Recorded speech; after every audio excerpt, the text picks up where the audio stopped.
This is Let Us Interrupt You here on Friday, June 10th, 2022.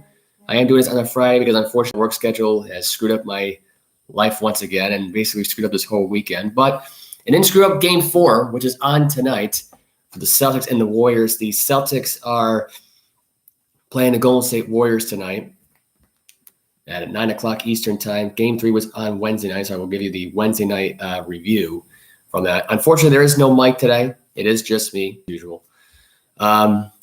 If you would like to go ahead and hit the like button on the YouTube video, and as well as subscribe, it'd be much appreciated. But Wednesday night's Game 3 was nothing more than the Celtics on a hot run to start with. I mean, this was a team that was ready to go. The crowd was into it. A lot of Warriors heat towards the from Boston Celtic fans towards them throughout the entire game. It got to a point where after the game, Klay Thompson and Steve Kerr were a little bit salty, a little sarcastic. Wasn't a fact in their mind. It wasn't a factor towards them in the game. Basically, Klay Thompson was saying that the Boston fans were swearing in front of little kids. Classy Boston thanks. I think that's what he said, quote unquote. I'm not really sure what the full on quote was. I don't have the clip in front of me. Unfortunately, I was trying to play the clip to open up the show with a little bit of Boston Celtics audio, but my computer was just not going to allow me to do it. So unfortunately, that happened. Let me just say this about Klay Thompson and Steve Kerr and Draymond Green whining about this, and they're just whiners at this point. You've played through tough crowds before, noisy places before against tougher opponents. And for you to have a little bit of like shade towards the Boston fan base, it's like, don't blame them for your performance in that second half against the Celtics. Don't blame them for the fact that you only scored 11 points in that fourth quarter. Don't blame them. We're Boston fans. This has been like this forever. It's never going to change. I've seen older ladies at basketball games swearing the F word. And this is just added, and this wasn't even in a Boston Celtics game. This is actually basically at a URI basketball game. So this is not just it's a Southern New England kind of thing. And if you don't like it, tough crap. Don't use it. I mean, I don't think they were using it as an excuse, obviously, for that performance in that game. But they just didn't have a good game overall. This game, basically, I'll give you the play-by-play here to start off with. You're not going to go too much into it here. But the Celtics were on a 10-2 run. I mean, they basically Jaylen Brown opened the game up with some points right now in the game. Al Horford made a three-pointer. This was Jaylen Brown's night, basically, just to take over this game. Marcus Smart was able to make a 9-foot shot. He had a great night. Brown had a three-pointer, or hit a 13-footer driving floating jump shot. At one point, Derek White had a 10-foot shot. Celtics were up by 15. By this point, it was 24-9. So go figure. Boston continued their little run right now. They were basically on a 28-13 run. Curry made a 2-point shot, made it 28-15. By the end of all that, Jaylen Brown made another 3-pointer. It was 33-20. It was 33-22 at the end of that first quarter. Second quarter, not sure why the heck this is happening to my phone right now. It's starting to glitch. Grant Williams made a 12-foot drive, floating jump shot, made it 35-22. Williams got another bucket, made it 37-22. Thompson made a three-pointer, made it 37-25. I'm going to fast forward here later on here in the second quarter. This was right around this point over here. So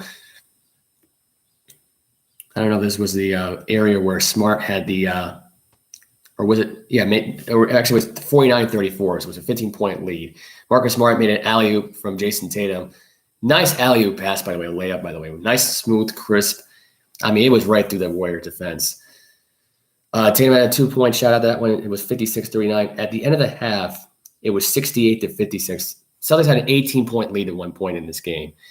And the Warriors just came back and just ran away with it in the third quarter. They outscored 33-25. Let's go right around fourth quarter here. This was just the turning point of the game, I thought. 9-point right here. Smart got the 3-point right now, made it 98-89. Poole made a 2-point, so I made it 98-91. Tatum got a 21-foot shot. Pritchard with the assist. Grant Williams had a shot of his own layup. Tatum went for a driving layup. I'm actually I'm going to rewind here backwards here. So this was on a possession here. So I think this was towards the I don't know if this was towards the end of the second quarter or what it was, but I think Horford had a nice lob pass to Jaylen Brown. Brown got a dunk. So it was a nice dunk on his part. Anyway, turning point right here. The Robert Williams got an alley-oop dunk from Al Horford, made it 112-98, and that was basically it right there. Celtics were able to put up 4 more points. Celtics get to win 116-100. They are now up 2-1 in the series. Game 4 is on tonight.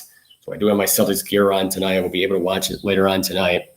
I might give you an NBA post wrap on Saturday morning if I get a chance to. Probably not. Game 5 will be on Monday. They're heading back to San Francisco. I'm kind of hoping my microphone works here. I'm not sure what's going on with the audio here, but it's not telling me right now whether or not the audio is working. So hopefully at the end of this episode, I'll be able to figure out what the heck's going on with this laptop because it's not really doing its thing right now. I'll have to play back in this video in just a second. Anyway, Red Sox were on last. Actually, let me give you more of the before I wrap this up right now. I will give you the box score here from who had what in the game. Jaylen Brown had 27 points, led the Celtics with 27 points. Tatum had 26 points. Smart had 24 points. I'll give you the numbers here. Tatum had 26 points, 9 assists, 6 rebounds. Smart had 24 points, 7 rebounds, 5 assists. Brown had 27 points, 9 rebounds, 5 assists. The first time the Celtics were in figures like this in an NBA Finals game since 1984 when they went up against the Lakers, and they did win that series. Just FYI. Anyway, that's the Celtics box score points. The best points for them, simply put, Williams had 10 points. White had 7. Pritchard had 3. He had 1 3 made in the game. Curry had a great night, 31 points, game high for him. Klay Thompson had 25 points. Wiggins had 18 points. Green only had 2 points. Had a really another bad night once again, and he got fouled out in this game too. A lot of foul troubles in the game. Curry almost got fouled out at one point in this game as well. Thompson's the only one in the game that really only had 1 foul. Gary Payton had 2 points in the game. Poole had 10 points. Not much else to say here other than that. The Celtics were great last night. Or not last night, Wednesday night. Warriors were trying to be good, but a lot of missed shots, a lot of missed opportunities from the Warriors. And they basically just got out-rebounded in this game. I mean, you talk about the rebounds in this game. I mean, they'd be out-rebounded by a grand total of 47-31. You out-rebound the team. I mean, that's just – and a lot of second-chance points as well. A lot of second-chance points. I mean, Williams at one point had his own shot missed and got his own rebound and made the shot. So that was good. So Celtics with a big win, and they needed it in the worst way possible. In order to stay alive, I would say right now, because they would have lost Game 3 at home. That would have been no good. That would have really been no good. And the Celtics, by the way, after a loss, have been undefeated, so they've been good with that. Baseball was on last night. I'll give you the scores right now. I might as well before I get into the Red Sox thoughts. The Red Sox lost last night 5-2. The Rockies beat the Giants last night 4-2. Diamondbacks beat the Reds 5-4. Tampa Bay Rays beat the St. Louis Cardinals 2-1. Dodgers beat the White Sox 11-9. Phillies beat the Brewers 8-3. Marlins, despite Steven Strasburg's return, Marlins were able to beat the Nationals last night and overcome Steven Strasburg 7-4. He did allow 7 runs in 4 2/3. Cleveland Guardians beat the Oakland A's yesterday 8-4. The Atlanta Braves beat the Pirates 3-1. Yankees beat the Twins yesterday 10-7, and the Kansas City Royals beat the Baltimore Orioles 7-5. Now going into the Red Sox last night, did not get the sweep on the Angels, which I was kind of hoping they would, but they won 3 out of 4. I'll give them that. They won 3 out of 4. Going into that series, I really didn't think they were going to win 3 out of 4. I really didn't think they were going to beat the Angels at all. But their losing streak came to an end last night. They were at 14 games. They fired their manager in the beginning of the week. And the scoring really didn't get going really until the fifth inning here. Dalbec had a sacrifice fly, which allowed Cordero to score. Ohtani had a 2-run shot to center field. Vasquez had a 3-run shot to right field, which allowed everybody to score.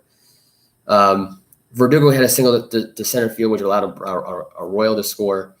That was all she wrote there. Devers and Martinez combined to get 3 strikeouts. They combined to get 1 for 8 in this game. Not a good night. All in all, it just wasn't a good night. Devers especially, because he just struck out twice in this game. Martinez only struck out once. Just overall, not a good night to be a Red Sox fan. I mean, honestly, I had a lot of faith in this team. I don't know what to believe in this team anymore. Was this all a ploy because the Angels were just that bad at this point? Did they just, did they really fool us the entire time? There's a lot to digest with this Red Sox team because they swept the Oakland Athletics, which they suck. The Angels, who didn't suck at one point, and it seems like now that they are, pretty bad.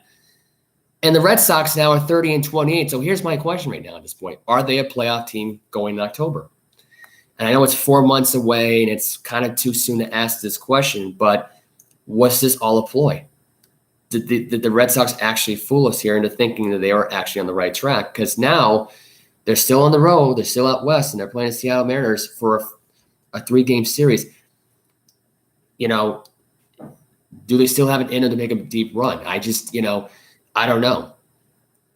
This West Coast trip really didn't prove me anything. I mean, it really didn't. I mean, let's be realistically here for a second here. They swept the A's. They managed to survive the Cincinnati Reds for now. Won 2 out of 3 in that series. They swept the A's. They took 3 out of 4 against the Angels, which, by the way, I don't know what's with that Angel team, but I have a funny feeling it has more to do with the fact that it's the Shoshani Ohtani show. Because, let's take a look at the factors going into last night. Let's see who contributed last night with the Angels. Not much to say about the Angels last night. There was no Trout in this game, I believe. Trout did not play in this game, which kind of is surprising to say the least. I don't know if Trout's on a IL or what. The story is this was a night off, maybe. I don't know. Ohtani did pitch, though. I'll give the Ohtani stats in just a second here. Ohtani had 7 innings, 6 strikeouts, 2 walks, and he hit a home run last night. So all the way around, he was a designated hitter / pitcher. Look, I look at it like this. I like Ohtani doing a lot of things. I do. He's hitting well. He's pitching well. He's 4-4 so far, which is not bad. Could be a lot better. But, I mean, he's a good all-around pitcher. He's a good universal player. Who can hit, who can pitch. He's a great pitcher. He's a great hitter. Is he stealing the thunder a little bit from Mike Trout, which used to be the face of the franchise? Absolutely. Did Shoshani Ohtani become the new face of the Los Angeles Angels? I think so. I think it's been apparent now for a while. Now, a lot of people could look at this and say, oh, what do you mean? That's not true. It's like, well, it kind of is. Especially even last night. I mean, you talk about what Ohtani's average is so far going into it. Yeah, he's 247. He's getting on base a lot more. He's got a good slugging percentage, probably the best slugging percentage out of the entire team. He's a good pitcher. He's done a lot better than most people. And he's had, in this year alone, and against the Red Sox, he's had 14 innings, 3 walks, and 16 strikeouts against the Red Sox this season. Now, I know what people are thinking, it's just against the Red Sox. He's been average against – yeah, that's true. But that's an actual stat for you right there. 16 strikeouts, 14 innings against the Red Sox, and 3 walks. And only one – and really only 1 earned run. And I hate to say that there about the Red Sox this season, but they really haven't done much of anything to know here, in my opinion, to convince me. If they would have swept this series, I would say, okay, get on the horse. Right now, they're playing Seattle Mariners going in there with a loss. They're going back on the road once again. They're just continuing this West Coast road trip, and it's not looking good for them. I have my doubts when it comes to this team. I really do. They have a 3-game set this week against the Oakland Athletics, followed by a 3-game set against the Cardinals. So, again, I have my doubts. I really do. And I have my doubts right now when I go against the St. Louis Cardinals next weekend. I really do. And, Oakland's not that great. They suck. I think I'm pretty sure they're in last place right now in the AL West. I mean, it's just I don't have any faith. I don't have any faith in this team whatsoever right now at this point. It's with their bullpen and how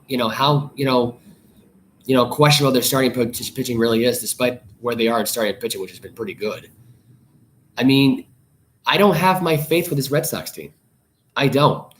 Now, for Joe Girardi to get fired this week, and because I'm going to get more into what Dusty Baker had said about the premature firings of both Joe Girardi this week, the Philadelphia Philly manager, and Joe Madden, the Los Angeles Angel manager, later on in the show. But I will say this, though, because if that firing really did anything, it made no sense. It made no sense for either team, really, to fire their managers midway through the season. I just didn't think it made a lot of sense. Maybe Joe Girardi said the wrong thing in the media. And that's what led to his firing. I had a funny feeling he was going to get fired anyway. I was more surprised about the Joe Madden firing more than anything else. So, again, the Red Sox last night, disappointing loss. They could have finished it off with a sweep. Unfortunately, that's not what happened. Anyway. Next on the subject right now. Cooper Kupp. Cooper Kupp and got his extension the other day. I don't know what the hell happened there. I just had my feed just disappear me just a second ago. I'm not sure what the hell happened. Hold on 1 second here. I'm having a lot of audio issues today. A lot of audio issues, a lot of internet issues as far as everything goes right now going forward. Let me just try to find the Cooper Kupp story because I'm going to start off with him because he got his extension. He's becoming I believe the fourth highest paid wide receiver in NFL today. If I'm not mistaken. According to CBS Sports, Jeff Kerr, who can concur that Cooper Kupp got a 3-year, $80 million extension, making him an All-Pro, one of the NFL top paid wide receivers. So it's not the number one paid, but I think I was right. It was the third or fourth most money made in the NFL right now. But arguably, in my opinion, you can make any argument all you want about this guy. I mean, I said the MVP stats were not, impressive in my eyes. I've seen T.O. go on with a broken foot who had like 200 plus yards against the Patriots back in 2004. 9 catches, 82 yards to me. That's just like the fact that it took 9 catches against the Cincinnati Bengal defense to get that many yards. It just, I don't know. It just didn't seem like a Super Bowl MVP type of stat to me. If you want my honest opinion, I think Aaron Donald should have gotten the MVP. But what would I know, right? Anyway, but Cooper Kupp is one of the elite wide receivers. He deserves the money. I thought it was great. The news was broken today by him right now, saying how ESPN and CBS Sports can confirm with insider Jonathan Jones, Kupp is set to make $110 million over the next 5 seasons. The extension includes a $75 million guaranteed. So he's going to get his guaranteed $75 million this upcoming NFL season. So that's one thing. The rest of the way, we'll see, they'll be adding an extra, $5 million there with that. The total value of the deal gives Kupp an average of $22 million a year. So he's going to get 22 every year after that, which is great. I think he deserves it. I think Cooper Kupp deserves it. Tyreek Hill, by the way, is still the highest paid receiver in the NFL, making $30 million annually. So he makes it every year. Devontae Adams is second at $28 million. Hopkins is $27 million. So yeah, so right around there. Actually, I think he may even be 5th or 6th behind A.J. Brown and Diggs. So I might be wrong. He might be 5th. I think he's in the top 5. He's in the top 5. Pretty sure he's 5th in that now. Now that I'm looking back on it now, I'll give you the wrong stat information of where he was on the total poll, how much money he's making. But Kupp deserves it, in my opinion. Super Bowl MVP accolade, first NFL All-Pro. The list goes on here, the accomplishments that this guy has had over the years. 16 touchdowns last season, over 1,900 yards. It's incredible what this guy did last season in the NFL. I mean, he deserves his money. Absolutely deserves his money, in my opinion. Hunter Renfrow got an extension. He got 2 years, $32 million deal. And this is a guy right now who'll someday make the D-Hop and Diggs $100 million deal. Like, he'll get that money someday. He's got a big hill to climb at this point. And he's got to surpass Devontae Adams, which that's going to be a tough guy to surpass in yards and everything like that, and catches, and just being the number one guy.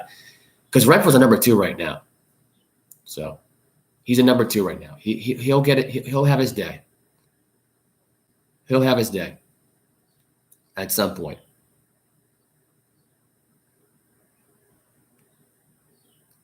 Anyway, so we got 2 guys that got their extensions, well-deserved extension in my opinion. We got a lot more sports stories to get into besides that. LeBron James went on record in saying he wants a basketball team in Las Vegas. The guy who's now a billionaire, a guy who recently had a student who died at his promise school, sent out a tweet saying his condolences to the family. I wish I had the report in front of me of who the kid's name was. I don't have the kid's name in front of me, but he did pass away. He actually was assaulted by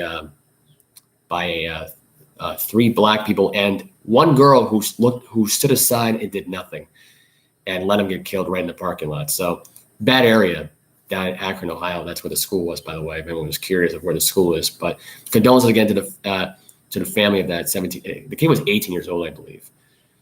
I don't remember what the kid's name was. Unfortunately, I don't have the clip in front of me. But back to the Vegas story, which is where he wants the team to be at. My opinion on this, and this is what Dave McMahon had wrote. So LeBron James, whose net worth was recently valued north of $1 billion by Forbes, has made it known for years that he plans to own an NBA team when he is finished playing. Now the vision has a location. James has said, quote, "I want a team in Vegas." This is under the latest episode of the talk show, The Shop. That will debut Friday. "I want a team in Vegas." James, who was already a part owner of Liverpool Central and the Boston Red Sox, said last week that his goal is to own an NBA franchise, adding, "And it will be sooner than later." James, by the way, will be entering his 20th NBA season in the fall of 2022. So there you go. And he's 37 years old. I can see him doing it. I can see a basketball team in Las Vegas. And honestly, it doesn't surprise me. You know, I've heard people talk about this for years about LeBron James, him owning a basketball team, where the team would be located at. The only reason I'm not surprised with Las Vegas is because besides really the WNBA, does the NBA really have a team in Las Vegas? Not really. They're not going to do a team in Seattle. That's never going to happen. They had a team in Seattle. They decided not to go through with them anymore, despite how historic that franchise was in the Supersonics. They just decided not to go through with it. And I think it's interesting in a way because when looking back on this, and a lot of people can make this argument here, that the idea of having an NBA team going to Las Vegas to me is more realistic than them going back to Seattle. And LeBron James owning the NBA team, I don't see why not. You can look at top end talent and said these guys can be better. They can learn by him. Now, is he going to have a lot of power at that point? Oh, yeah. He can make the hires and he can make the firings. He could fire somebody midway through the season. He's not going to be like Donald Trump if no one kisses his ass, though. That's the only difference there, is that he's not going to fire anybody randomly because they didn't do what he said. He's going to listen to the players. He'll put the players first and then the coaches second, which is what a lot of NBA, coaches do anyway. Is put the players first, and it's what the NBA organization should do more and more often, like owners and all that stuff. But it doesn't really happen that much. In fact, most of the time you got owners who don't even pay attention to their teams, so they figure, okay, so that happened. That guy got fired, and it's like out of the blue. It's like it caused a chain reaction of either positivity or negativity, or it's sometimes can lead to confusion. With LeBron James, here's my opinion: the guy's been known to fire a lot of people without him even being the one doing it. So this is not new for him. Except now he has the power now to say, like, yeah, I fired this guy. I had this guy fired. I mean, look, a lot of, in the promise school that he builds right now at this point, is him being an owner of the NBA going to take away from his time looking over at school in Akron, Ohio? Because he's been really cold and quiet when it comes to this, but he's been really open when it comes to the idea of having a team in Las Vegas and the fact that he's a billionaire. He's willing to let the whole world know through social media, risking everything, saying, yeah, I'm a freaking billionaire.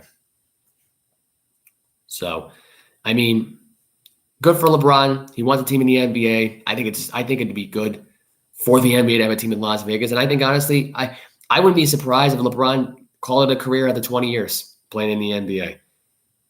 He's playing at a high level, but, I mean, look at last year. They missed the playoffs last year. He was hurt for most of the year.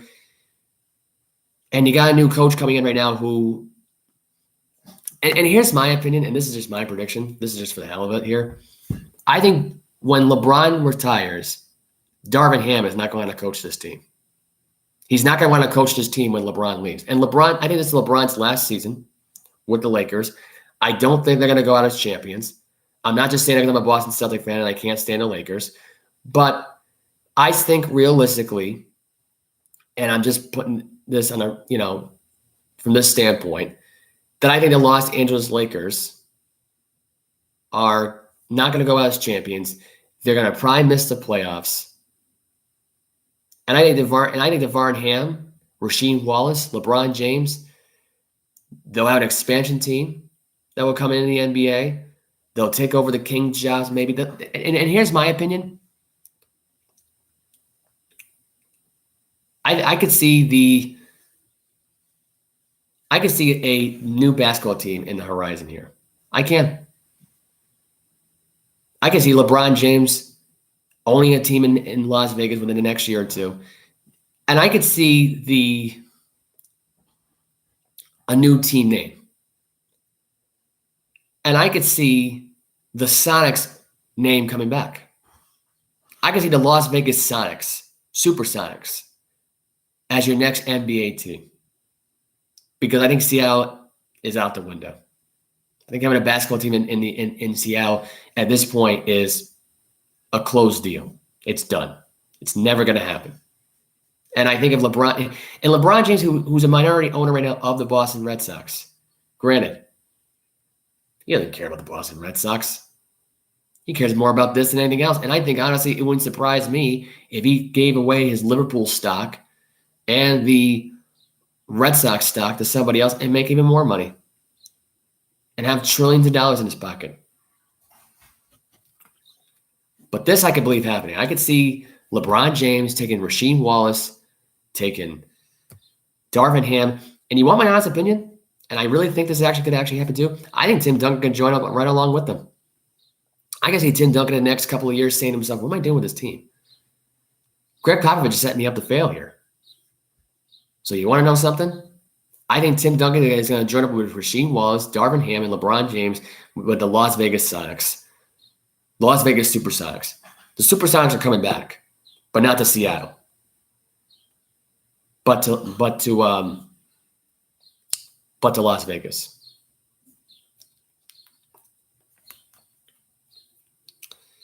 And for anybody who has my thoughts right now on the Celtics Game 4 tonight, here's my thoughts for tonight's Game 4. Just FYI, because Game 4 is on tonight, 9 o'clock. They will win Game 4. They will go up 3-1. And when they do go up 3-1, the series is over. I know I said 7 games, but I look into last night. I say to myself, with the game plan they're going into against this Celtics-sized team and how good they are defensively, and Jaylen Brown's a runaway MVP in my opinion, because he's been the most, in my opinion, he's been better than Jason Tatum's been, in my opinion. I don't know if I mentioned that early on the show. I don't know. I may have mentioned it. I don't know.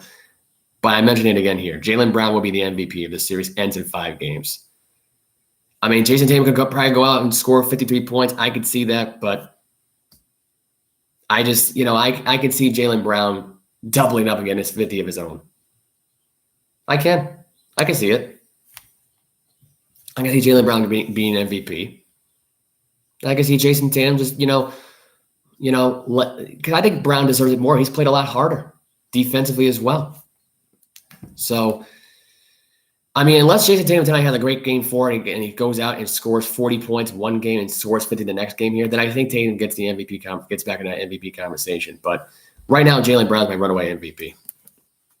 But Game 4 is on tonight, 9 o'clock Eastern time on ABC. I will be watching the game tonight. I will give you, and like I said before, I'll give you the post wrap either tomorrow or Sunday, depending on what my schedule looks like this upcoming week. Anyway, I'm actually going to stay with the Lakers for just a second right now, because this actually just came in as of last night. The Lakers reportedly are interested in getting Colin Sexton right now. Actually, did I put that towards the end of the episode? Actually, you know what? Yeah, I'll say that. I'll go with that thought now. I might as well. I'm sticking with basketball here for just a second. I don't normally go this long with basketball, but anyway, the Lakers are willing to give up, are in my opinion, are going to give up Westbrook for Colin Sexton, because it's been reported that the according to USA Today's sports media group, written by Robert Marvey, who I believe is either with USA Today or with the Newsbreak apps, who normally gets these stories through this anyway. But here's the story. This is going to be a very interesting offseason for the Lakers, because they are figuring out a way to trade away Russell Westbrook. And there are holes throughout the roster that must be addressed. The Lakers are interested in somehow acquiring Colin Sexton, a rising star guard from the Cleveland Cavaliers. In my honest opinion right now, Colin Sexton is never going to make it anywhere with Cleveland anyway.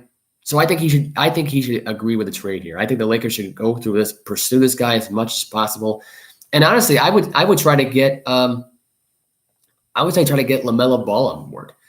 I mean, you could use another shooting guard, in my opinion. I think Colin Sexton's a great point guard. You need a point guard and a shooting guard anyway if you're the Lakers. It makes a lot of sense. You get LaMelo Ball from Charlotte. You get Colin Sexton from Cleveland. It makes a lot of sense here. You get rid of Russell Westbrook. You send him to Oklahoma City or send him back to Houston. I mean, I don't know what else to say here, because his time as a Laker right now has not been good. He's not the same guy he was in Houston. He's not the same guy as he was with Oklahoma City. He's I would say he's past his prime. And I think Anthony Davis is in that same conversation too, is passing his prime too. There's two Lakers on that team that are past their prime. It's both Anthony Davis and Russell Westbrook. And I know people are going to give me some heat on this whole thing, but let's be fair here for a second. They're not on the totem pole right now. They're not going off on a high note, in my opinion. You got one guy who's won an NBA Finals. You got one who's yet to win a playoff series. And here's one way of thinking about it, really. That playoff series against the Oklahoma City Thunder back in 2020 with the Rockets, I think, was he with the Rockets when they beat yeah, they were. That was the only series that he won, because the Thunder are easy pickings, despite Chris Paul taking him to the playoffs that year as a fifth seed. No one could believe it. That was the only series that Russell Westbrook has ever won. He's never won one with the Lakers. He couldn't even make the playoffs for the Lakers. This team had a very bad season this past season. And now this offseason, they got a chance to redeem themselves. You know, and I know people are going to be thinking right now, it's hard. But if Colin Sexton, who I believe does not want to be a Cleveland Cavalier anymore, and I think he wants to be more as a Laker more than anything else. But if you get Colin Sexton to come here and not get rid of Russell Westbrook, that's a mistake. Because you got two overpaid guards on your team then at that point. And you add in LaMelo Ball into the mix and the Ball family, even bigger distraction. And I think LaMelo Ball, in my opinion, could shine on his own in Los Angeles with Colin Sexton being around. And you got LeBron James there. It works out perfectly. Does it help LeBron win a championship? Not really. But, I mean, it gives a guy at least a chance to you know, try to acquire them, try to tamper with the system, and try to convince these guys to leave and head to Las Vegas instead and play with LeBron James as his boss. Even though he's really the boss of the Los Angeles Lakers right now, still, I mean, it makes a lot of sense here for Colin Sexton for now to take the gig right now with Los Angeles. They'd be a playoff team this year. I think they'd be a 4 seed if they actually go through with this. I don't know if they won't make it out of the next round against the Warriors, but I mean, it could be part of that conversation. And here's my other hot take in the whole thing. Here's my other hot take. And I'm just going to be really brutally honest here about who they would take here. Watching the NBA Finals right now, and LeBron has to be watching this. You got to know in your mind, right, in everybody else's mind right now. And my mind's thought about this too. I'm actually afraid about this, but I actually fear that Robert Williams might be, you know, persuaded by LeBron James in the near future to go play with LeBron James's team for Las Vegas. I can see it happening. And you want to know who else I think that would be in that same boat? Klay Thompson. He could lead the Warriors. But I can see I can see a team of Colin Sexton, LaMelo Ball, Klay Thompson, Robert Williams, and I could see realistically, because I think Robert Williams has been a beast, I think Al Horford's part of that conversation too. I know what people are thinking right now. These are guys right now that, that did give they did. But I can tell you this right now, when you got Hall of Famers like Tim Duncan on your team right now, and you got guys who are like Rasheed Wallace, who I believe I don't think he's in the Hall of Fame class. I'm not sure. I know Ben Wallace is. But Rasheed Wallace is in that conversation as well for one of those bad Piston days in the early 2000s. So you got guys like that can make these kind of connections. And Al Horford, who's still playing, I think, at a great level. Maybe Horford does retire before he gets LeBron James gets in his ear. I don't know. But I can see a case right now where Colin Sexton goes play for the Lakers this season. LaMelo Ball plays one season with the Lakers as well. Darvin Ham coaches 1 year with the Lakers, along with Rasheed Wallace, along with whoever else is there as part of his coaching gig. And I can see realistically, and I'm being honest here when I say this, but I can see the Las Vegas basketball team taking everybody away from the Lakers and the Lakers starting from scratch. And I can see Magic Johnson selling his stock and being business partners with LeBron James out in Las Vegas. If this guy had the opportunity right now to really take it to Michael Jordan and make him pay back for it and build a franchise that could win a championship under LeBron, under the Tullins, that right there is right. The golden ticket is right there for the taking. It's right there for the taking. So I think it's going to happen one way or the other. I truly believe that's what's going to end up happening. I do. And I kind of hope it does happen because and honestly, I don't hope for Al Horford and Robert Williams to go there, but I have a funny feeling that it's going to happen. I hope Michael Jordan looks at it and goes, damn, I lost LaMelo Ball, I lost Colin Sexton. At least I got Gordon Hayward. But I have a feeling that Gordon Hayward might retire the next couple of years because I don't think he could stay healthy. And I don't think he's motivated playing basketball anymore. I really don't think he is. Now, I know what people are thinking right now, like why do I say it about Gordon Hayward? Is because when was the last time this guy was ever motivated to do anything? I'm just being fair here. When was the last time? I'll tell you the last time. Gordon Hayward, the only time Gordon Hayward was motivated was when he was with Brad Stevens in Boston. After that, I don't know. I know what people are thinking right now. They're probably thinking like, why did I say that? Well, I mean, here's the thing. Wouldn't you be disappointed too? You found out that you weren't playing with your coach anymore at that point, and your team wants you out, and the coach is not doing anything about it because he's got no backbone. It's kind of sad when you think about that. Kind of is. The PGA Tour has suspended 17 golfers for playing in the London Golf League. That includes Phil Mickelson and Dustin Johnson. This is what it was said here on CBS Sports. This is Kyle Porter who made a report. Less than a half an hour after LIV Golf officially teed off its first Invitational Series event on Thursday, the PGA Tour responded by handing down suspension to players who previously competed in this league. PGA Tour Commissioner Jay Monahan officially announced that players participating in this or any future LIV golf events will no longer be allowed to play on the PGA Tour. So not only are they suspended these players, but they will be banned from playing for the PGA Tour. I'm telling you, this is going to be the end of the Golf Masters. I've already said this now at this point. This will be the end of the Masters. You heard it on Tuesday on my last. If you haven't heard it, go back and watch the episode. I made the point by saying this. They are going to be suspending people. They're going to be the Masters are going to come to an end. The Masters are going to move to London. I've already said it now at this point.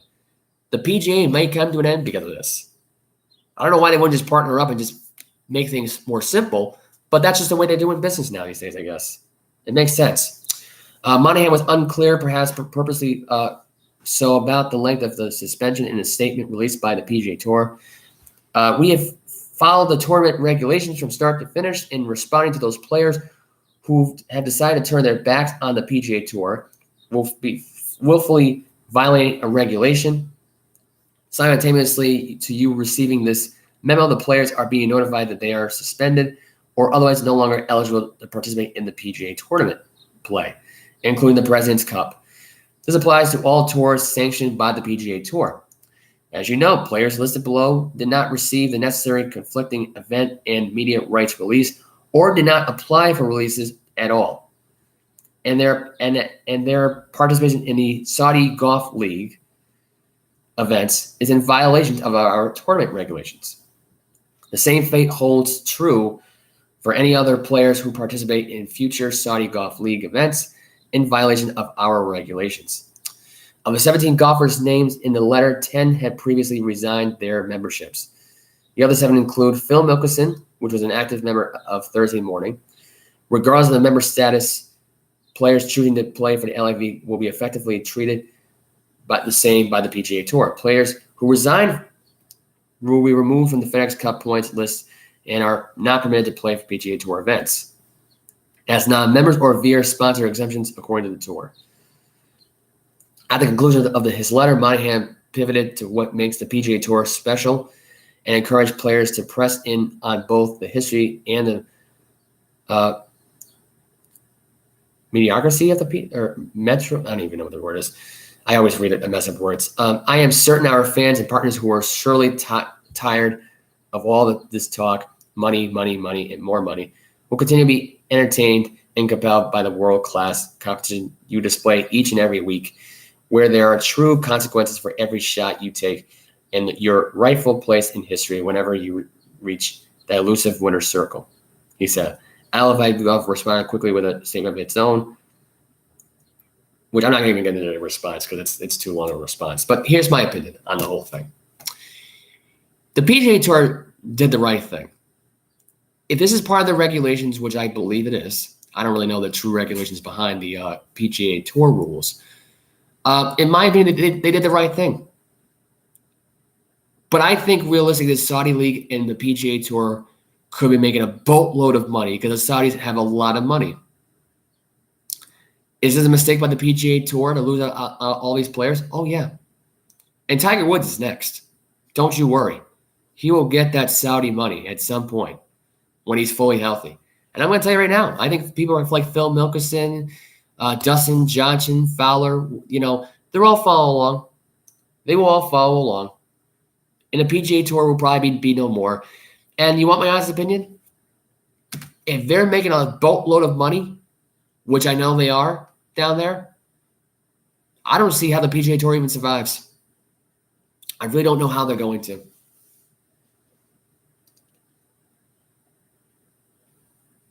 Anyway, McIlroy right now is in the U.S. Open right now for him. So he was competing yesterday. I think it was 3 under yesterday. But he's the only one that's left in that PGA Tour status. And I got to be honest with you right now. They can survive with him for now. But if he were to leave right now, forget it. I don't know what they would do. Because you can't ask Tiger Woods to come back because he's not fully healthy. He's not even planning on golfing and going anywhere right now. I'll get more on him in just a second. Anyway,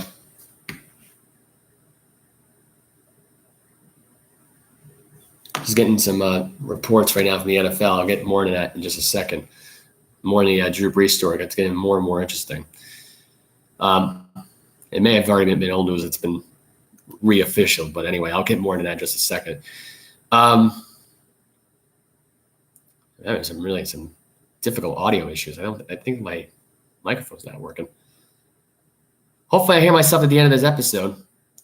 If you like the episode, hit the like button and hit subscribe if you want to subscribe. It's a free subscription. You will not get charged, I promise you. And, a lot of people, I thought about this last night about the show because we're at 53 episodes into it and we have no merch. We had merch at one point that we had to deal through what was I using that site before? It turned out to be a complete failure because no one was actually even going on the actual site. And the funny thing was the people who was working on the merch actually lost it. So I don't know who has the merch right now, if it was never delivered, if it was just never made. There were a lot of complications, but I will have merch out sooner rather than later. So I will have some merch out pretty damn soon. I will have the show on Spotify as well pretty damn soon. I have time to put the website together, which I've been so busy this last month. It's been really hard for me to even do anything. I've been lucky to even get this show up together myself, putting the show together. But back to my golf thoughts in just a second. I think the PGA Tour may come to an end here. I think the Masters may be moved to the LIV Saudi event. And I could see them having televised event in Saudi Arabia if PGA Tour does not decide right now to partner up with Saudi Arabian people. At this point, WWE's doing it, and they're making a boatload of money. And I think the PGA Golf community should actually think about this right now and make more money in the near future. Because right now, they're screwed. Right now, they're screwed. I can tell right now, all 17 of those players right now that have been suspended, don't be surprised right now if they're suspended and they decide, you know what, I quit and go golf in Saudi Arabia. But here's my question behind this whole thing. Why did it take this long to suspend these people? If this was such a clear violation, why did it take really 3 months for these guys to be suspended? I just don't get the regulation behind it. If you think about it, they're not getting paid to do PGA Tour events. In fact, they don't really do it as much anymore. They're doing all these events. They're getting more money down there. Why did it wait 3 months for the suspension? I'm just curious. My curiosity is piqued at this point. Anyway, so we got some more news to talk about today right now, which is also this. Drew Brees is made the announcement now that he is not going to be broadcasting or being an analyst this year. He was removed from NBC after year one of them being there. I'm going to be honest right now about the whole thing. He's not returned to NBC Sports. He's not going to be the analysis for Notre Dame football.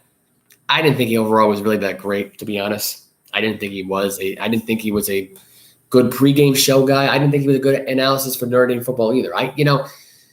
Mike Tirico has great, connections with a lot of people. A lot of great relationships.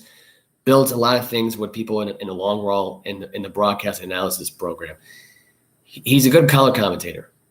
And there's been some great play-by-play guys over the years. Drew Brees had to be the worst one. I'm sorry. He just was. And people are probably looking back at it. And Drew Brees is probably looking back at it going like, yeah, this is not for me. It takes if that one season right there gave you that much of a bad rap at this point, I don't see how you survive the next couple of years. There are people who go in the booth and they know they're not ready for the job, and 6 weeks later they're fired. There's people out there who take about a month or so and they're fired. A week, a day, a whole year, done. It can all change. It's happened before, and it doesn't surprise me with this one, because this is actually just came in on my phone just now. This was by Steve Gardner of USA Today. Excuse me. Ooh, excuse me. Oh my God, excuse me. I apologize for burping. I hope you don't not like the video because I burped. Or stop watching because I burped in an episode. I apologize. Former Cowboys coach Jason Garrett replaced Drew Brees on the NBC's NFL pregame show. There's been no word yet on whether or not he will be replacing, if there will be a replacement for the Notre Dame play-by-play analysis call. Maybe that will be him too. I don't know. I kind of look at it like this. I kind of hope it's Jerome Bettis, because to me, the guy just graduated from Notre Dame. It would be awesome if he would be the play-by-play guy. He'd be an awesome partner with Mike Tirico. I think it'd be awesome. I mean, you got a fellow graduate from the school, which I didn't even know that he didn't even graduate. I thought he actually did graduate. But the fact that he just recently graduated and he's going to get himself, a broadcasting gig, which I hope happens, it'd be an awesome story. A guy who just happened to graduate college. He never really had a chance to because he got drafted by the Pittsburgh Steelers. I mean, it makes sense. He had a great NFL career out of it. And I think he'd be an excellent play-by-play guy, I think. He's got the voice for it, I think. And, Mean Joe Green was never meant to be. And people are going to look at it and go, oh, what about Mean Joe Green? He wasn't that good. He was never meant for the job. The only reason he took the job in the first place was because these CBS Sports executives imagined this guy being a broadcaster, and he sucked at his job. He was freaking terrible. There was never a point in time where people were going to look at that and go, yeah, the guy was awesome. He was not that good. He was not that good at all. Jerome Bettis will be good. If Mean Joe Green was, color comment, play-by-play guy today, I don't know. Maybe he'd be different. Maybe he was more older, maybe more wiser. I don't know. Maybe he wasn't I don't know why he wasn't starstruck, but he was playing on national television every time for that great Steelers team that had Terry Bradshaw as their quarterback. And Terry Bradshaw, who I thought honestly was just average at best. I didn't think he was overall a blowaway for Fox Sports coverage. Imagine he was on CBS Sports today right now, where he shouldn't even be on TV. It's like, Anyway, this is just news I just received this now as well. A 28-year-old veteran will miss the entirety of the 2022 NFL season. Devontae Bond, who spent a year in the practice squad, who suffered a serious knee injury in the earlier OTs, will miss the season as he undergoes surgery this week. This is according to multiple sources. This story actually came out as of yesterday. So so sad for Devontae Bond. This was not part of the episode, by the way. I'm just getting these updates one by one by my phone. So that's that. I'm going into NHL hockey. Might as well go back on ESPN right now to get the result. But the Lightning last night went into Madison Square Garden, went to play in the New York Rangers rink last night, and they showed up last night and they won in New York City. They won 3-1 last night.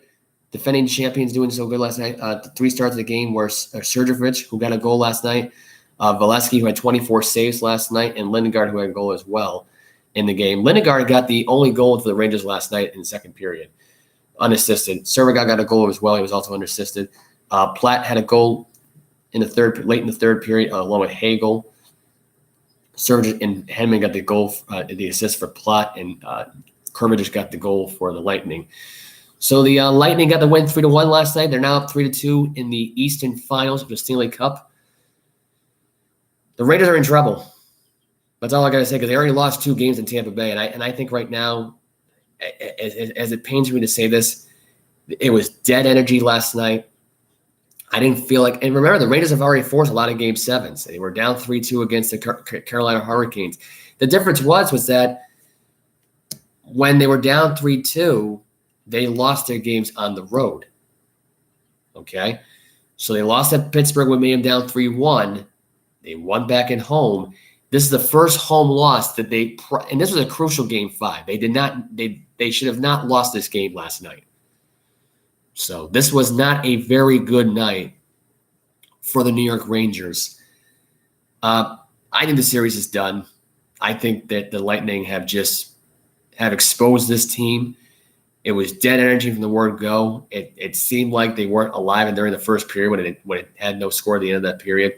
You had the early goal there, and I thought they would just. It felt like the game. It felt like the Game 7 where when the Bruins played against the Blues, just dead energy. One meaningless goal didn't mean much, if anything. The goalie was choking in a crucial situation. And that's what I felt. And that, for the first time, that's what I felt like last night watching the New York Ranger game last night. At that point, it put me to sleep.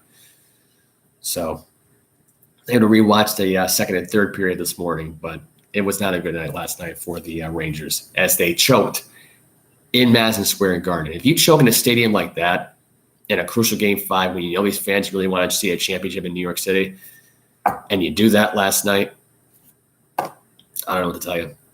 And especially now when you already lost now 3 straight to Tampa Bay. Not a good thing. Not a good thing at all. And I think the series is done. I think once they go back to Tampa Bay, I think Tampa Bay takes it. As much as I hate to say it, if the Rangers would have won last night, this would have been a 7-game series in the favor of New York. But they didn't last night. And it felt like dead energy. They felt like their season was done. They're too tired. Tampa Bay got a new energy last night. They had the right approach. They had the right approach last night.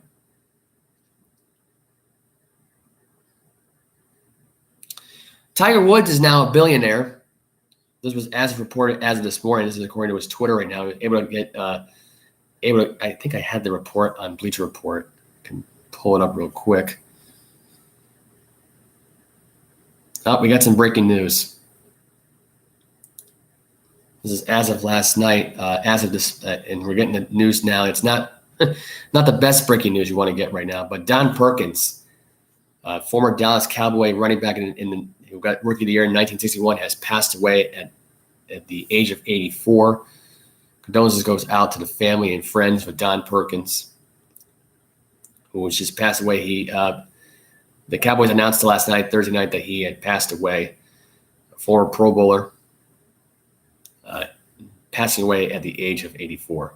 So very upsetting news, to say the least, as of last night.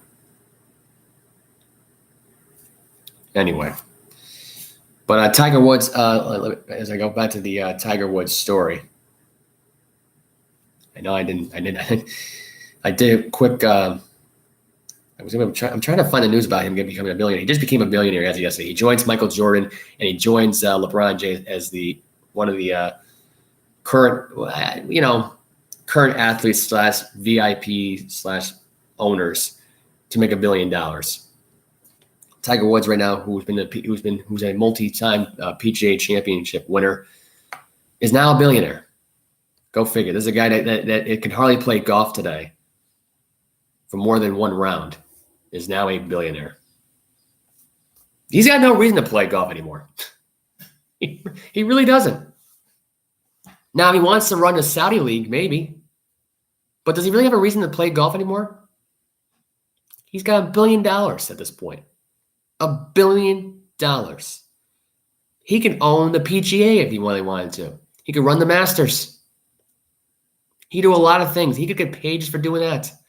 He doesn't need to be golfing anymore. He's proven enough that he's one of the greatest golfers of all time. Why does he need to keep on doing it? At this point, why? What's the point? What's the point? Anyway, so we go from that to the next story, which is Seahawks legend Shaun Alexander, who is a legend in my opinion because he's been there, he's done that, but he rips apart the idea of the Browns quarterback Baker Mayfield getting traded to Seattle. Rips right into it. This is what was said here. End quote. The Seattle Seahawks have yet to sort out their quarterback situation, but Shaun Alexander doesn't believe a trade with the Cleveland Browns for Baker Mayfield is the answer. The Seahawks have been rumored this destination for Mayfield, but Alexander, who won the NFL MVP in 2005 with the Seattle Seahawks, is advising against the move.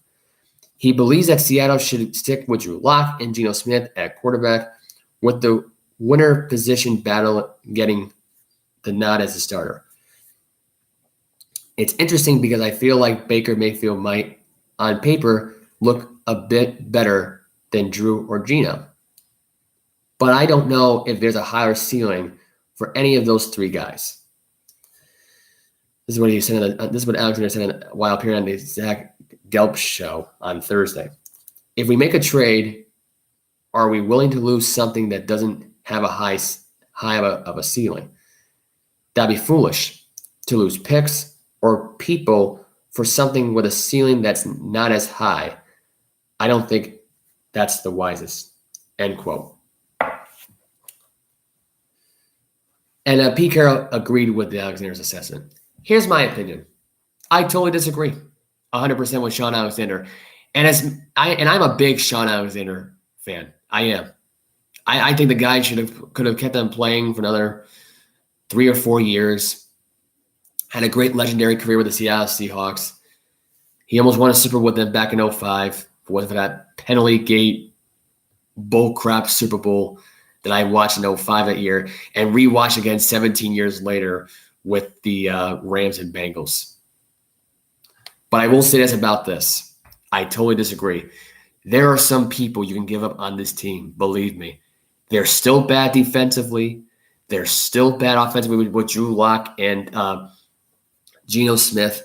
I don't understand why they wouldn't make the trade here. And what picks are you losing here in this case? You're losing what, a second or third round pick maybe? Because Baker's not worth the first. What the hell are you losing here? I don't understand. And it's complete bullshit anyway, if you ask me. It's a bullshit comment right now. And for Pete Carroll to even go along with it, and you're going to go with, and you're going to rely on your job, because your job's on the line if you're Pete Carroll. Your job is on the line if you're Pete Carroll. If these guys don't pan out, if they're not a playoff team, Pete Carroll's gone. You just lost Russell Wilson. What does Sean Alexander have to say about that? And really, here's the thing that really gets me. This is not the first time that Seattle has missed the playoffs with Russell Wilson at quarterback. Remember back in 2017 when they missed the playoffs in 2017? No one could believe it. They were stunned. I was stunned too. But they missed the playoffs back in 2017. And they missed the playoffs again in 2021. So his track record's on the line as a head coach because he let Russell Wilson walk out right out that door. You got DK Metcalf, who right now wants an extension with the team. It's turning into a harsh business, let me tell you. And I think DK Metcalf deserves that extension. I think he does. He earns it, in my opinion. I think he will get it soon. Because if he gets traded here, then I think, and here's my opinion, I think DK Metcalf wants to play with Baker Mayfield. I think he could make Baker Mayfield a hell of a lot better. Could you imagine a team today that involved Baker Mayfield? And then what if Sean Alexander decided to come out of retirement and play for Seattle?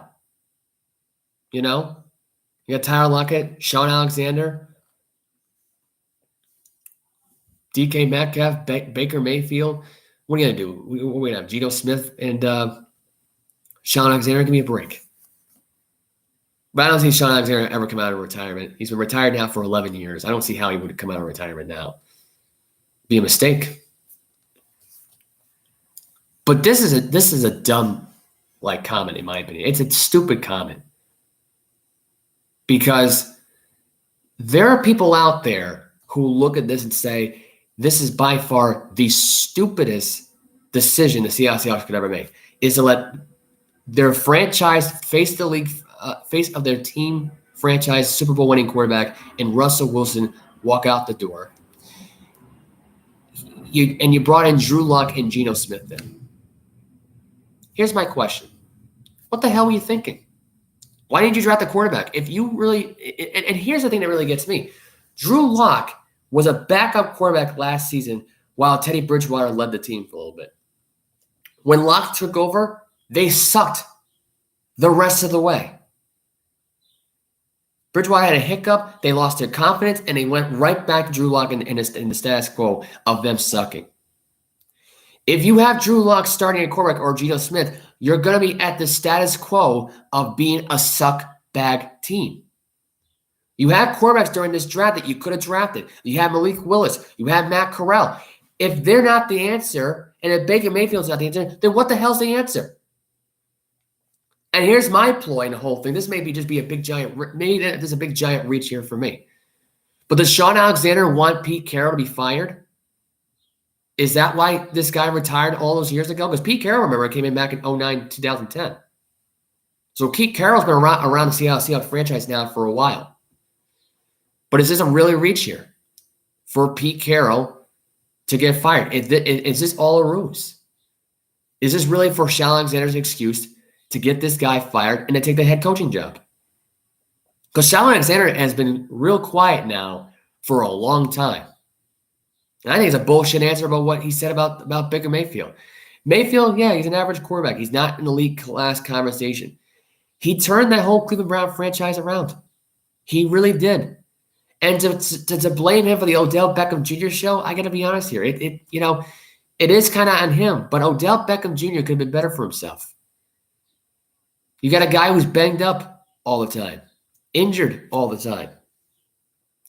Not really around for the team's success. Think about it. He just had a torn ACL. Didn't he just have a torn ACL with the Browns a long time ago? Was he not part of the playoff? He wasn't part of the playoff team back in 2020. And when he came back, he was still not himself. I don't think he really wanted to be in Cleveland anymore. I think he wanted to go play for Los Angeles. I think he saw what the Rams looked like and said, this Brown team ain't it. I want out. And you got Odell, who basically quit on Baker Mayfield. You got Baker Mayfield, who quit the game and didn't want to play for anybody else at their work because Odell pissed him off too much. And he let the emotion get in the guy's head. And you got guys like DK Metcalf and Tyler Lockett who want to stay with the Seattle Seahawks franchises, who deserve extensions, who deserve contracts. Drew Lock and Geno Smith should just be the bench warmers. Baker Mayfield could easily beat Drew Lock in a game. We've seen it before now. We've seen it happen before. We've seen Drew Lock lose to Baker Mayfield before. And the only reason I'm saying this is a reach here for Sean Alexander right now to become a head coach in the league is because I can see it happening. I can see Pete Carroll being fired as of 2022. I do. I truly believe that. If they miss the playoffs this year, if they suck this badly this year because they had Drew Lock and Geno Smith as their quarterbacks, I'd fire Pete Carroll today. I wouldn't even wait. And Pete Carroll, if he wants to be with an NFL franchise, if he wants to go coach for a team next year, go coach for the Miami Dolphins. If Mike McDaniel sucks so badly he gets fired, who knows? I don't remember the list I gave of the head coaches here. I gave my list right now of all the head coaches that could possibly get fired in the 2022 NFL season. And Bill Belichick is one of them. Just putting it out there for you. This is the same guy that skipped OTAs for the rest of the week and won't have the players back in the field to training camp. Which I don't know why they decided to do that. That I thought that was kind of dumb. But anyway, that can lead to a firing as well. And there's a lot of teams that are doing it. The 49ers are doing it. And I believe, if I'm not mistaken, Chicago might be doing it.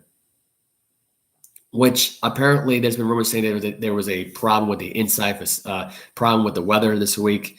They might get turned into rainfalls. They could practice inside. They've practiced inside in a nice little facility right in the same walking distance from the stadium. It's not hard. It's right next to where they do training camp and OTAs at. It's right, a little short walk. But I think Bill Belichick is all done coaching. I think he is. I think he's out the door. He's going to resign at the end of the year, and that's the end of it. Pete Carroll will never resign. That's the difference right there. Pete Carroll will not resign. But I think the stupid idea about this is for 1 second, we're looking into this and saying to ourselves, so Pete Carroll believes in a Seattle Seahawks legend. And he's a legend at best, don't get me wrong, but I think he's dead wrong about this whole thing. You'd rather take a tanking year if you're both Sean Alexander and Pete Carroll over you. And with the quarterback class, I know people are thinking right now, it's not really that strong of a class. It kind of was. You could have taken a quarterback in this draft. You have no Russell Wilson, and you decide what the hell is Drew Lock's ceiling? That's my opinion. What the hell is his ceiling? He has no ceiling. This is a ridiculous argument that Drew Lock has got a ceiling. He doesn't. What are you people talking about? They got a better ceiling than Baker Mayfield does? What are you, nuts? Drew Lock loses his starting job every year. He hasn't proven anything. He hasn't done anything. The team's garbage with him at quarterback. Right now, DK Metcalf's going to have a really bad year with this guy at quarterback. Man, that's why they're so hesitant with him. I don't know. But to me, you bring in Baker Mayfield, a guy who can actually throw the ball. You get DK Metcalf and Tyler Lockett to consider him, and that's it. For Pete Carroll to even agree with what Sean Alexander said was not worth the picks he could lose. Who cares? It's not like Baker Mayfield is at the end of his career and he's an aging quarterback or a quarterback that can't keep a starting job right now and is still young right now and is not getting any better. What's going on here? Seriously. I want the answer to that question. What the hell is going on here? Talk about really stupid comments from a running back who's been out of the league now for over 12 years. And for Pete Carroll to really just sit there and not do anything in the draft, really, not do anything really in the scheme of things to get a quarterback on your team, and you let your franchise quarterback walk out the door. Come on. That's dumb. I'm surprised Sean Alexander didn't rip him for that. They deserve a lot more for that. What a joke. What an absolute joke that is. Anyway, we got more about this story now. So this is actually more of an interesting story here. I'm actually going to. This leads into the Washington Commanders. So the senator for Washington is holding out, not allowing the deal to go through, which would give the Washington Commanders a new stadium for next year in Virginia, and they call the I believe there's been, and I've actually thought about this too. They would call the Virginia Commanders, obviously, for this move here. But anyway, so this story went through. This is according to Bleacher Report. State Senator halts a bid to help bring Commander Stadium to Virginia, and this is due to the scandals of what's going on. So Virginia State Senator Majority Leader Richard L. Salsor have been trying to lure the Washington Commanders to build a new stadium in Virginia, but he is now giving up on his stadium bill for the moment. The Commanders reportedly spent $100 million on land in Virginia last month.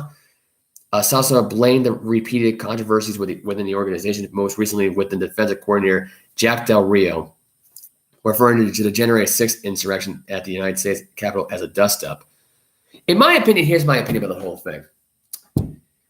So I wanted to get into this too, and I actually completely almost forgot about this. Really, the NAACP is actually calling for Jack Del Rio to have him fired from his job. And Jonathan Allen, one of the defensive ends, saying, like, I don't care about his opinion, really. He's a great coach.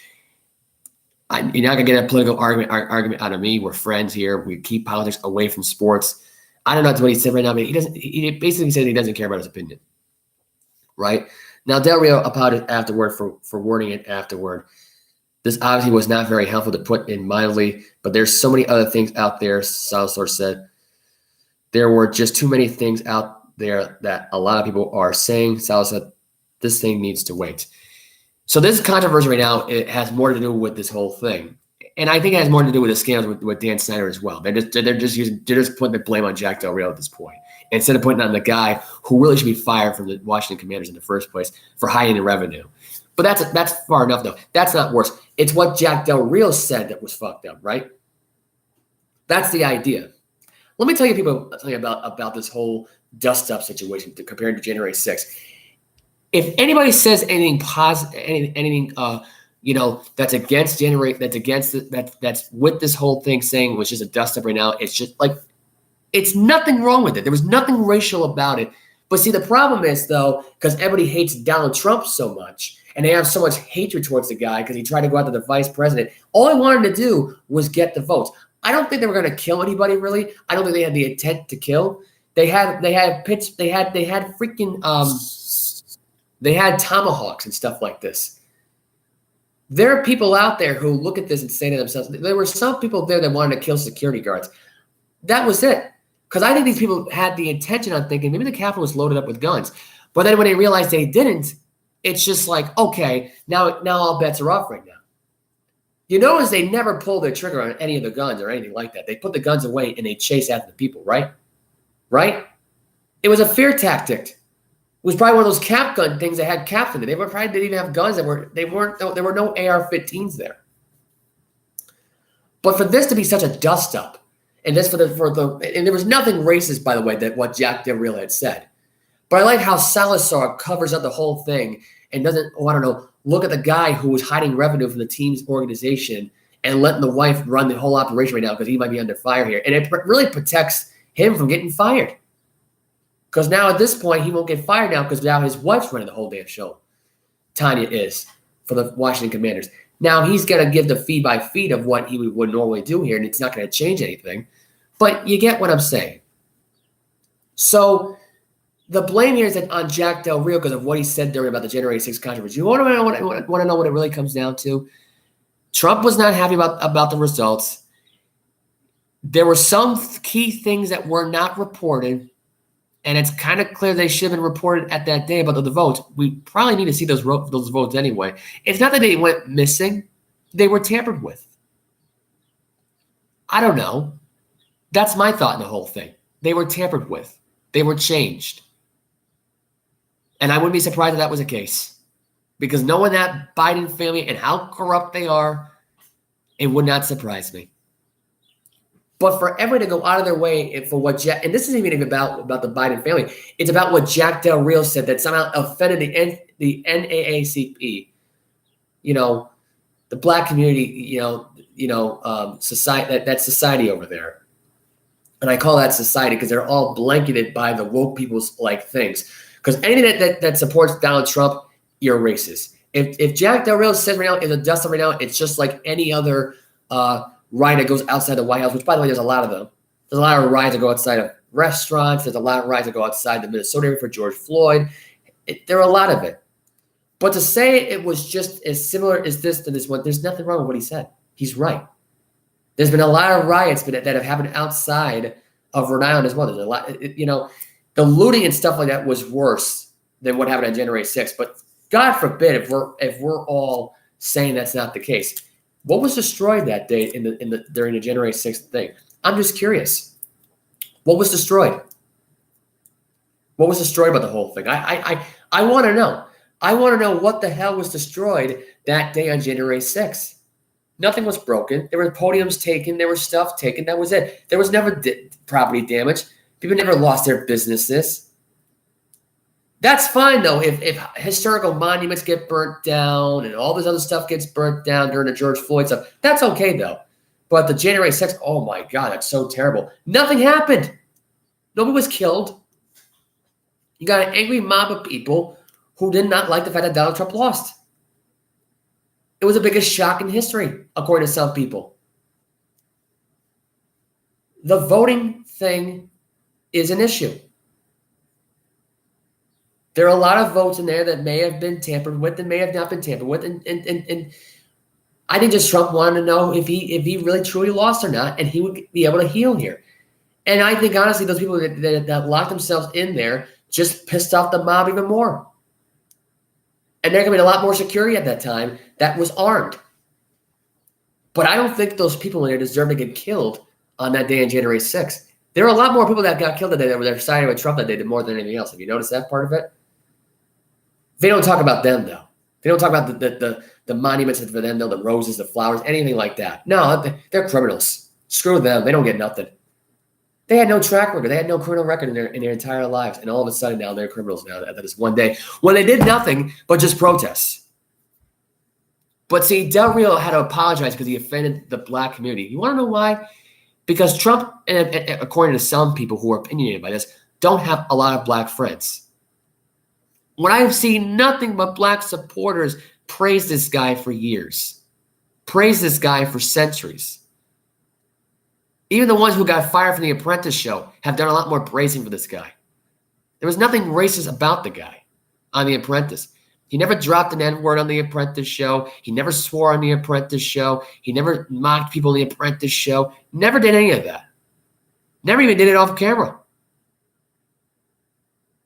But for all those people out there to act like that January 6th was so terrible, was worse than looting, you're out of your freaking minds. You people need to get yourself examined. Get yourself tested. Because you might be too stupid to listen to this show. But here's my opinion on this whole thing. If one comment is going to allow you to not allow a football team who just spent $100 million on property to not allow you to buy anything because of what a guy said that wasn't racist at all in any way, shape, or form, you people are out of your minds. Now, the Dan Snyder stuff, put that in consideration, maybe. Maybe that's why you don't want him to go through this whole thing. He might be in trouble with the league right now, and maybe the league got to the senator. I don't know. Because we'll find out next week, probably, even though it already came out. We might find out next week, but for any support right now, and I'm not saying that Trump did not lose the election. I'm saying Trump lost the election. That's what I'm telling you right now, period. But I think Trump wanted the proof, wanted Pence to give him the results. But when he didn't come out, he said, F you, and left. And let the riot happen. Because at that point, he was done. He was done with Pence as vice president. He knew he wasn't getting anywhere with Mike Pence as vice president. Period. The only good thing that Pence ever did was a tariff in China. That was it. And right now, China is not getting a lot of basketball views because they've completely dropped out of the race of it. They said, we don't want to watch basketball anymore. They stopped showing basketball games because China's been so offensive to our country over the years. And the NBA finally had some common sense to stop showing them the stuff. Now, I know what people are thinking right now at this point. Oh, LeBron James is, pleading with the president now to let, Brittany Griner go. I think they should let her go, too. Don't get me wrong. But what the hell was she doing with hash in their bags unless they were planted there? You notice they've not said anything about her having that stuff planted there, right?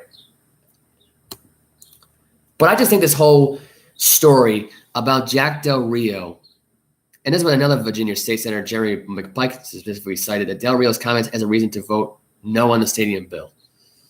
Yep, just sealed the deal to cast my vote no. I think what's burning down today is the stadium bill. So now Jack Del Rio might get fired, not because of the comments he said about January 6th, but because of the fact right now that they don't have a stadium right now coming in their direction. And I think this might turn to a lawsuit against the Washington Commanders and the entire state of Virginia. That's what's going to end up happening. And I think the idea of having a stadium having property being already purchased, you can't get that back. And for them to burn down, no, because of what he felt about the dust up that day, it was a dust up. It was a riot.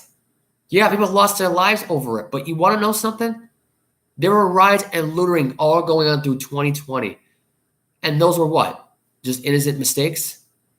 They were burning down monuments. Businesses were lost. People lost money. They lost their jobs over it. They lost their livelihoods over it. Come on. That was more of a problem than what happened on January 6th. Why? Because Pelosi and Mike Pence and the rest of them had to lock themselves in a room somewhere and they never got them? They freaking ran away? Please. Please. They couldn't even break down the freaking door. The SWAT team came right after that already happened 20 minutes prior to that. Come on. That was nothing. They locked themselves in a freaking room. And you want to know what the funny thing of it is? It's not like they were hanging out there and they were chased in there. They already had the doors locked in there hours before this was even happening. They had the doors locked in before the riot even passed the Capitol. And the funny thing is, they won't tell you that part of it. And the funny thing of it is, he was going by the fact right now that Jack Del Rio is the kind of guy that looks at it and says, there were things a lot worse than what happened. Look at George Floyd. Look what happened to George freaking Floyd. And I'm telling you right now, George Floyd was not an innocent man, but that was more of a problem than what happened on January 6th. I'm sorry. That whole slate of 2020, that 3 to 4 month thing, it was more of a problem right around that time. This was right here, nothing. You got one guy that took off the podium, that's it. And you got one guy chasing a guy around with a cap gun. You got the SWAT team throwing flare guns, AR-15, like guns, killing people left and right, shooting them left and right. There was a guy who was trying to hit a SWAT team guy with a rod, a stick or something, and he got shot at. These things do happen at riots. This was a riot.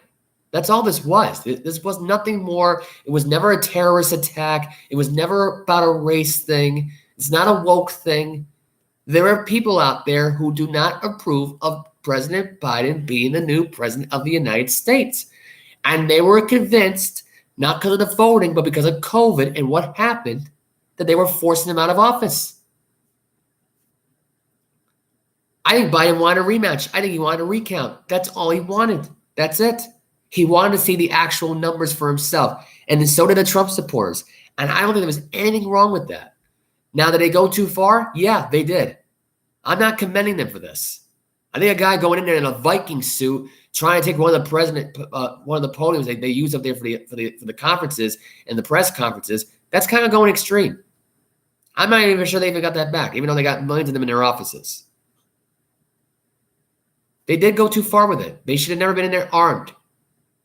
And the Capitol should have had more security at the time. They should have had more security 20 years ago during the Bush administration. the amount of time this guy was almost taken out. That should have been a clue right there and then. But no, they're going to use what Jack Del Rio said, these senators, to not allow the Commanders, who could use a new football field anyway. And the stadium is not that big. But because of what Jack Del Rio said about January 6th, oh no, sorry, the bill's off. We're not getting a new stadium now. This is a joke. If you ask me, what a freaking joke. You people should be ashamed of yourselves to let one comment, which this guy has the right to say whatever he wants to say. And now, because he said the wrong thing, he's going to get fired. He didn't say anything offensive, but this is once again the woke mentality. Oh, this guy said this. We want his job now. He should be fired. I'm not comfortable with what he said, even though it was not derogatory towards you or any type of way, shape, or form. But because you support something in your mind, oh, you can't be friends with that person because of one negative thing that he said about a thing that you support. And it wasn't even that negative at all. He just didn't feel right about what you were supporting. They can overlook that. You can't overlook this. You gotta have the person's job now. This is a joke. And Jack Del Rio, I think, will lose his job over this. More because of the fact that Dan Snyder didn't get his new stadium. And the team, I can guarantee this one right now, and I can see this right now coming from a mile away. Washington have a good freaking year. They'll get new wide receivers. Trey McLaurin will get his nice extension. It'll be nice. They'll have a good year. They'll have a playoff run. They'll win one playoff game maybe, and Jack Del Rio will get fired because he didn't get his new stadium.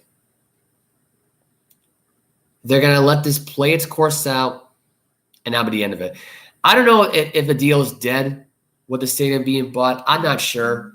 But I just think the idea of somebody to ask for this man's job to get fired for what he said for being a – because you want to know what it is? They all think because he's a Trump supporter now. He's a racist. He's this. He's that. It's all negative propaganda and putting words in this guy's mouth. And that's what happens here because it's always the mentality here of getting one side of the story but not getting the other side of the story. And it's a sad factor going into it. I think it's absolutely terrible that Dan Snyder has put himself in this position to now and I don't think he's going to fire his coach. I just don't think he is. I think he's that type of guy that's willing to blame somebody else for his problems. And he'll fire the wrong person. And the team will never be the same ever again. And I think if that happens, then I think that whole team's going to ride up and walk on their owner. The NFL was fined for franchise $10 million in 2021 conducting of its own investigation in similar allegations with Snyder's wife, Tanya Snyder, taking over day-by-day operations. I guess apparently he was fined for this one, too, while this was happening. Because I guess the NFL did not know that his wife was taking over at this point, too. So that's why they fined him another $10 million. What a corrupt league. What a corrupt world we live in right now at this point. Dan Snyder, by the way, who didn't step down from operations, he's just stepping aside. There's a difference between stepping down and stepping aside. But yeah, I think this is a sad joke. This is a joke of a joke here. Anyway. So I got more news stories to get into right now, which is the Baltimore Orioles, who are supposedly are involved, the Anglo sons that own the team are involved in a lawsuit over Orioles ownership, possible relocation.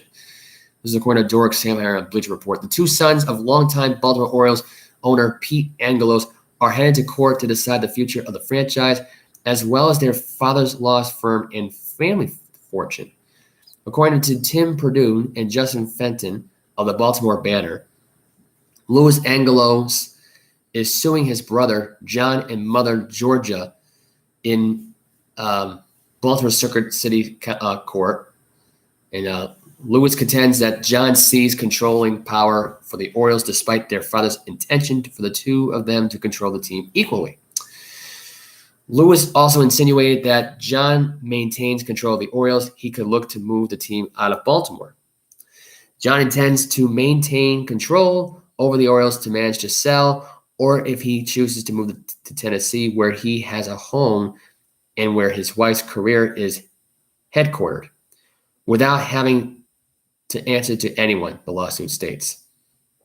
After suffering a heart issue in 2017, Pete Angelos established a trust with his wife and 2 sons appointed as co-trustees. Louis Angelos attorneys Jeffrey Nuzinoff and Paul Reshek released a statement explaining the goal of their client's lawsuit. The purpose of the lawsuit is simple. It reads, Peter Angelos created a trust for the express purpose of ensuring that his sons would share equally in decision-making and inheritance of all the family assets, including the Orioles. John Angelos, however, has been working secretly to undermine his father's intentions to gain unilateral control. Lou Angelos is compelled to bring this action to set things right. Quote, John Angelos was able to assume controlling power of the Orioles amid his father's declining health. In 2019, MLB acquired who was running the team and requested that a controlled person be identified.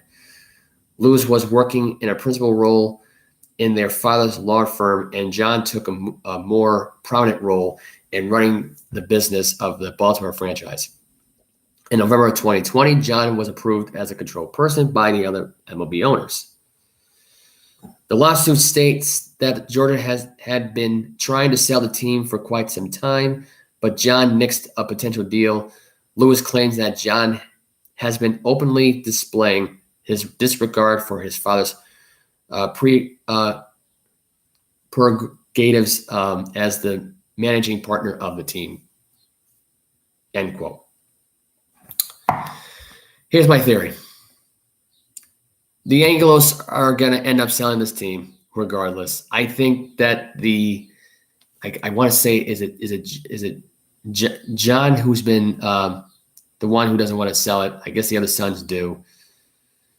John was able to maintain control right now. John intends to maintain absolute control over the Orioles to manage to sell or to choose to move to Tennessee. John wants to move to Tennessee. Right? That's the idea.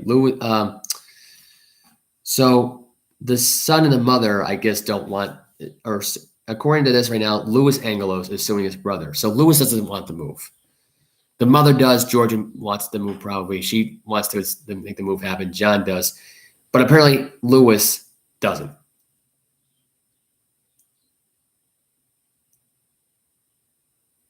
And Lewis insinuated that John maintains control of it here. He wants, he's going to move the team out of Baltimore. In my opinion, a clean move from Baltimore at this point would be great.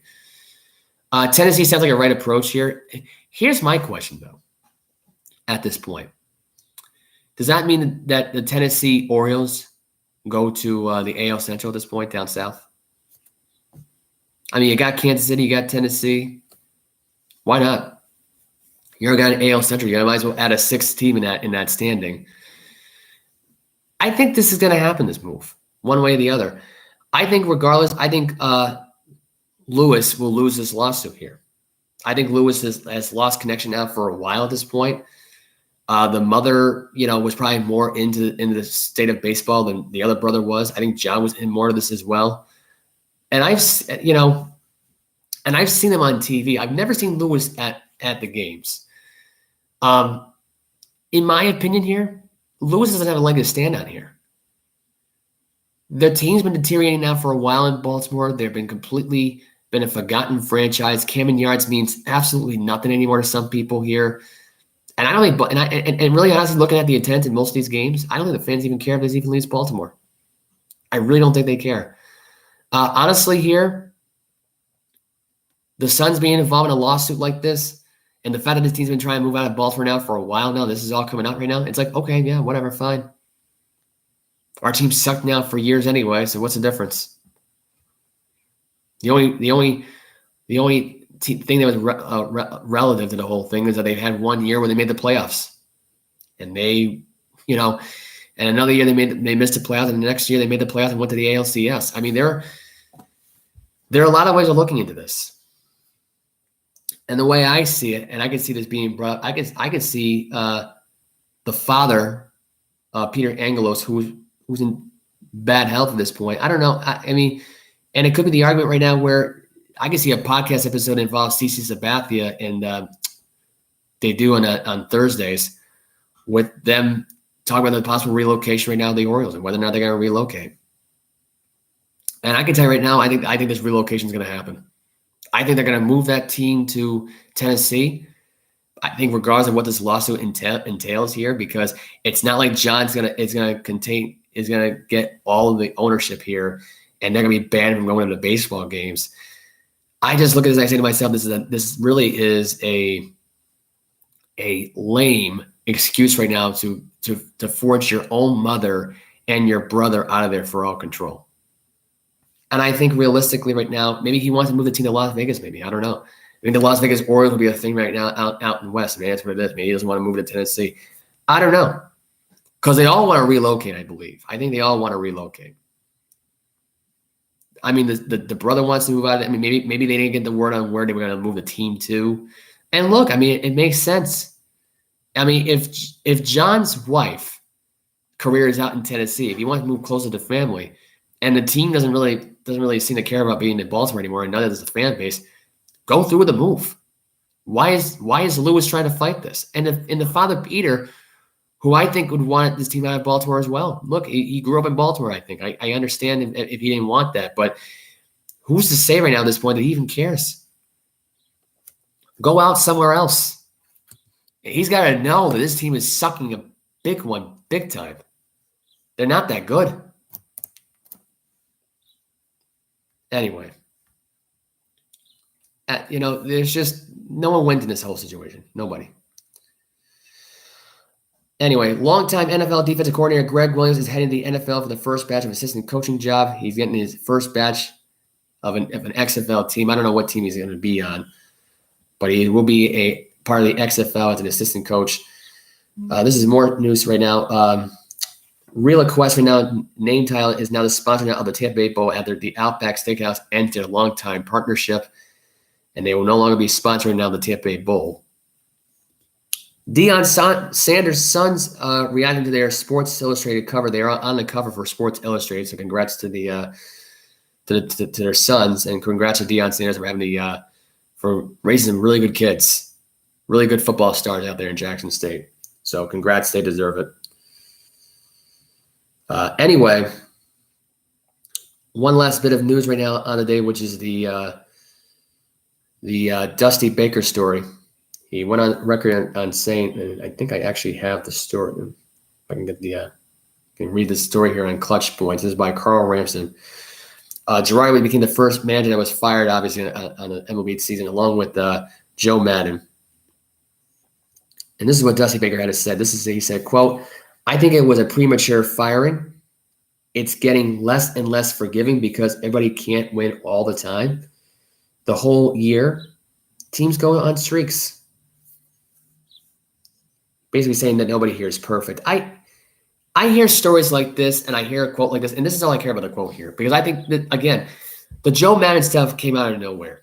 I didn't think this guy was on the brink for being fired here. I think the fact right now they're only 3 games below 500 and he got fired for this, to me, is ridiculous. Joe Girardi got fired because he lost the team. The players weren't listening to him. Bryce Harper never liked him. And I think in reality, and people are going to look at it and say, oh, Bryce Harper's going to deny that. Like, the guy was never a likable person. When he struggled, he took his frustrations out. Girardi tried to talk to him, and Bryce Harper gave him an attitude. He gave an attitude in Washington. He gave an attitude in Philadelphia here. There's no difference here. The rest of the team, they all liked Bryce Harper. Why? I don't know. The guy's a big mouth. He's got an attitude problem. He's all about himself, never really about the team, and that's why there's no connection to the team. That's why the team sucked every year with him being there. Joe Madden, in my opinion, got fired just because the team just didn't care enough about winning for him. It's a battle between who's the face of that franchise. Is it Ohtani? Is it Mike Trout? A lot of things here right now here is this. I think the Angels just fired their manager because they didn't care. They got enough of their problems anyway as it is. They didn't want one distraction here to get to them. And I think because they're just, in their minds, they're distracted with the whole, being on trial right now with the fact that the team is trying to hog up some money from the mayor and the owner trying to sell stock here with the Angels here and sell the team to somebody else. They don't really care. They're just trying to get rid of people right now who knew about the situation. Madden probably knew about it, and that's why he got fired. To me, Dusty Baker here is not looking behind the scenes of what's happening, off the baseball field, off the record. These are off the record firings, in my opinion. Joe Girardi got fired on record, and Joe Madden got fired off the record, off the baseball field. It was a bad move, bad taste in judgment. It never should have happened. And I think Dusty Baker was right. These are premature firings here. They were unnecessary. You could have waited to the end of the year. You could have let nature take its course. The Angels ended their 14-game losing streak last night, and it made no sense. It made no sense to fire these guys. They should have never fired them in the first place. And I think it was kind of shameful what they did. I think the Philadelphia Phillies organization just gave in. Dave Dombrowski doesn't have any balls anyway, and that's why he's the president, and he's the most ballless president of all time, and he'll listen to anybody with an opinion about him. He does not know how to run the league himself. He's not a big boy. So he was forced to fire Girardi. This right here was just simply because the Angels could have cared less. They said, you know what? He's a problem, even though he really isn't. It's really Mike Trout and Shohei Ohtani, who's bound for the face of the franchise, in my opinion. And people may not see it now, but it's going to come across one day when Trout is just that frustrated and looking at Shohei Ohtani and saying to himself, what the frick, dude? It's not about you. This guy has not made a postseason appearance in 10 seasons with the Angels. Now we're going on year 11 with it. So, in my opinion here, it's not going to end well. It's not going to end well with this whole thing. So, yeah. I don't know if I mentioned about the Denver Broncos buying the Walmart owner buying the Denver Broncos. I think I mentioned that on my last podcast. I don't remember. But there was a report coming out that Elway was not willing to sell 20% of his stake, I guess, supposedly of the team to somebody else. I guess he was not unwilling to sell that. He still has at least that 20% at this point. Sorry, I just had to kill a fly that was just flying around in here. But that report just came out. That's it. I mean, this is all the sports stories we have this week. Game 4 is on tonight, 9 o'clock Eastern time on ABC. Celtics win this series in 5 games. I will be happy. I still haven't gone to a 7-game series, however, though I do. I am hoping I'm wrong, though. I kind of hope the Celtics do win tonight. I hope they go up 3-1. And let me put it to you like this. If the Celtics go up 3-1 and choke at the end of this, it would be the most disappointing choke job ever. It'll probably be worse than what the Warriors and the Cavaliers did in 16, but, that's just me. So I am signing off. If you liked the video, hit the like button. Thank you for watching. Subscribe. Go subscribe today. The social media is down in the description below. Sorry, I had a brain fart there for a minute right now. It's almost 2 o'clock right now, which I can't believe that we did this. I did this show by myself for about an hour and 43 minutes. But so I'm signing off right now. Mike will be back here on Tuesday. We had to do it today because of his work schedule. He's working today and tomorrow. Unfortunately, he got called in today. But he does say hi, and he wishes everybody a happy weekend. And he's saying go Celtics, blah blah blah. And he's gonna let you all know he'll be back on Tuesday. So I am signing off. Thanks once again. And I promise you by the end of this year, we will have merch out for the show. I got to put that together. I have not had time to get new merch out. As a matter of fact, I've been trying to find my shirt of the logo of the show. I can't even find it. So I may have to be remade again. Anyway, that's all. I'm going to sign off. Have a great weekend, guys. Go enjoy the game. Go Celtics. And I will see you all. Well, I'll see you all again with the post wrap and stuff like that. But as far as episode 54, that will be on Tuesday. So if you don't have a chance to watch me over the weekend right now, watch this episode or watch my post wrap. Have a great weekend. Stay safe. And I'll see you again. Bye-bye.